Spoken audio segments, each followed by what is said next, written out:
The FTA made one thing clear: any election made in a corporate tax return is considered final upon submission. No "are you sure" dialogue, you submit and the consequences lock in. Many are rushing to file before September 30th, selecting options they don't fully understand. But these elections don't just affect your tax, they reshape your balance sheet. The tax return and the financial statements are two windows into the same decision. Here are the 6 elections that deserve a second look. Election 1. The QFZP Election. Tick the box and your qualifying income is taxed at 0%, but fail any condition and you lose that status for 5 years. Here is the trap. Lose QFZP status and the rate jumps to 9%. Every deferred tax balance must be remeasured retrospectively. That is an accounting event that hits your P&L. Election 2. Small Business Relief. It sounds like a benefit, but it's the loss you didn't know you destroyed.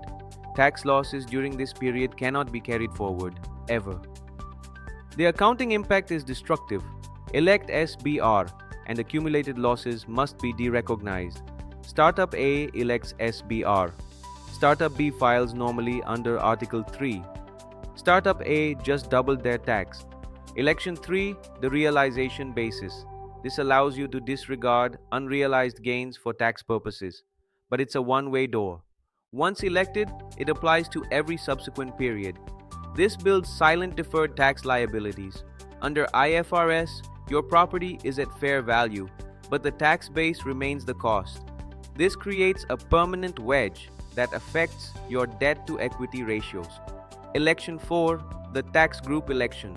Profits and losses offset across the group. One return, one computation. But you are now taking on joint and several liability for the entire group's tax debt. The accounting is complex. Without a tax sharing agreement, the numbers won't reconcile. The profitable entity overstates its burden, and the loss-making entity writes off its deferred tax assets. Election 5. The Transitional Pre-CT Election. This was your one-time opportunity to treat your opening balance sheet favorably. Most businesses missed this entirely. Without it, every dirham of pre-CT appreciation becomes taxable at 9% when sold. If you didn't make this election in your first return, the cost is likely permanent. Election 6. The Participation Exemption.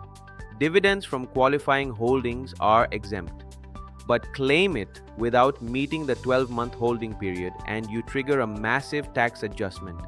The hidden cost is the subjectivity of the intention to hold clause. A premature sale can lead to retroactive adjustments plus late payment penalties at 14% per annum. Elections are final on submission. Factual errors can be fixed, but deliberate elections cannot. Make sure the box you tick today is the one you'd still tick in 2031.